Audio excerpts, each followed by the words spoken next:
Imagine waking up tomorrow morning and suddenly your money means absolutely nothing. Your bank account is worthless, the cash in your wallet is just colorful paper, and your credit card has become nothing more than a useless piece of plastic. It sounds terrifying, but throughout human history, this has happened again and again. Money has taken many forms over thousands of years, from giant stones and shiny gold coins to paper notes, plastic cards, and now invisible digital numbers floating through the internet. But how did humanity go from trading cows and grain to buying coffee with a simple tap on a smartphone? And what exactly is money?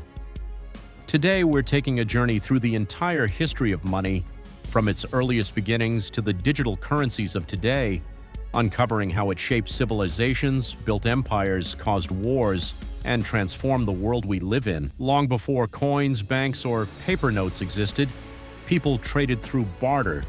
If someone had wheat and needed shoes, they would exchange their wheat with a shoemaker.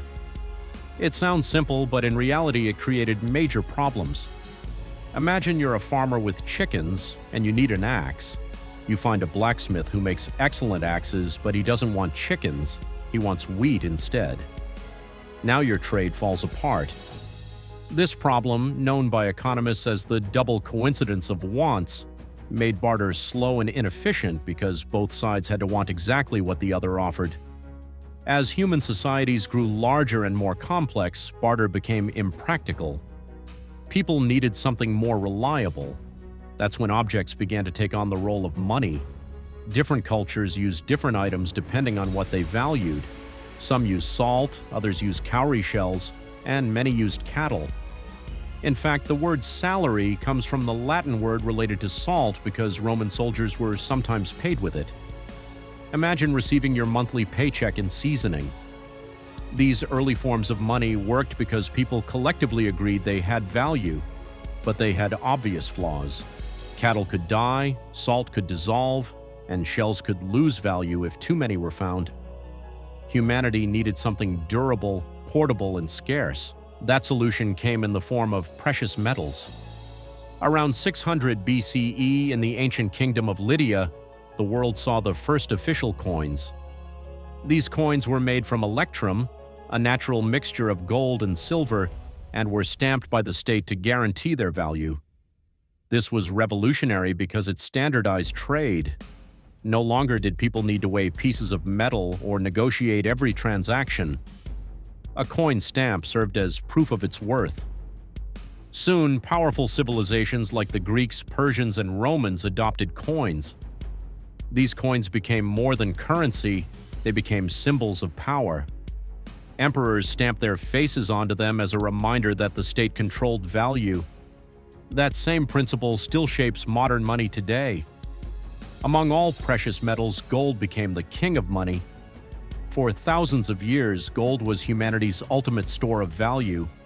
It was rare, beautiful, durable, and easy to divide into smaller units. Entire civilizations rose and fell chasing it. Explorers crossed dangerous oceans searching for it. Wars were fought over it. Gold was more than wealth, it represented power itself. Think of it as history's original limited edition asset. Unlike paper money, no government could simply create more gold overnight. Its scarcity made it trustworthy. But gold had one serious problem. It was heavy and difficult to transport. Carrying large amounts made people vulnerable to theft. A safer system was needed. That system first emerged in China during the 11th century with the invention of paper money. Merchants grew tired of carrying heavy metal coins and began using paper receipts representing stored value. Eventually, the government adopted and controlled this system. This was one of the greatest financial innovations in history because for the first time, money's value was separated from the material it was made of. The paper itself was nearly worthless. Its power came entirely from trust. People accepted it because they believed it could be exchanged for real value. This marked humanity's first major step toward modern financial systems. But trust can be dangerous when abused. Throughout history, rulers discovered the temptation of simply printing more money whenever they needed resources. Need to fund a war?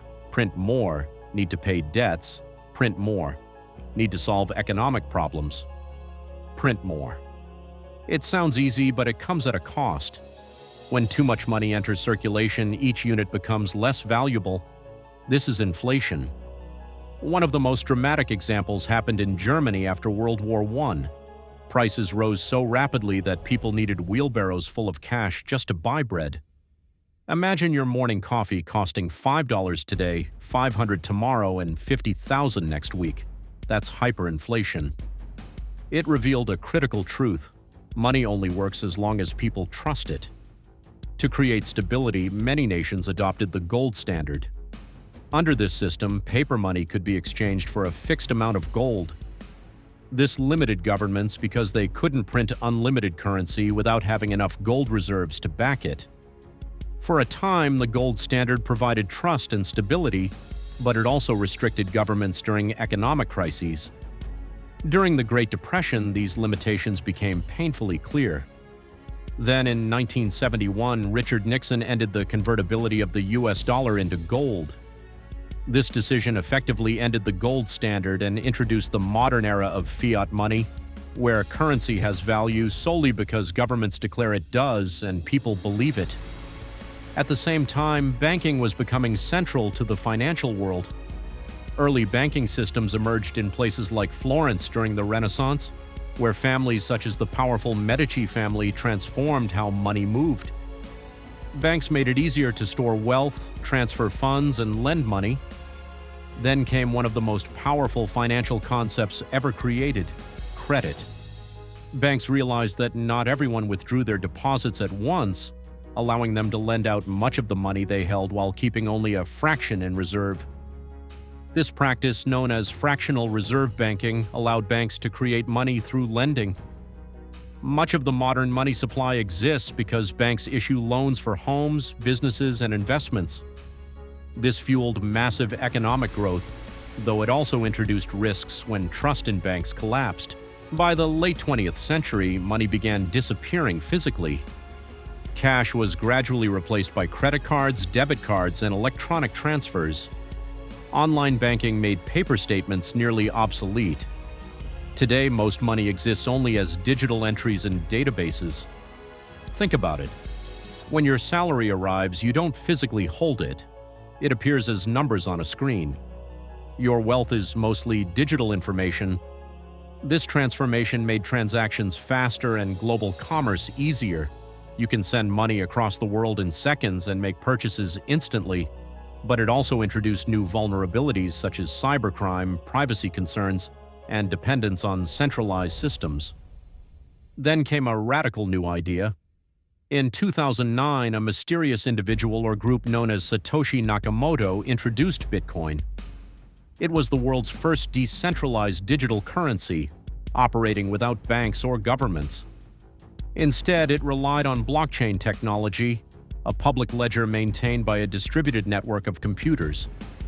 Supporters saw it as financial freedom. Critics dismissed it as speculation.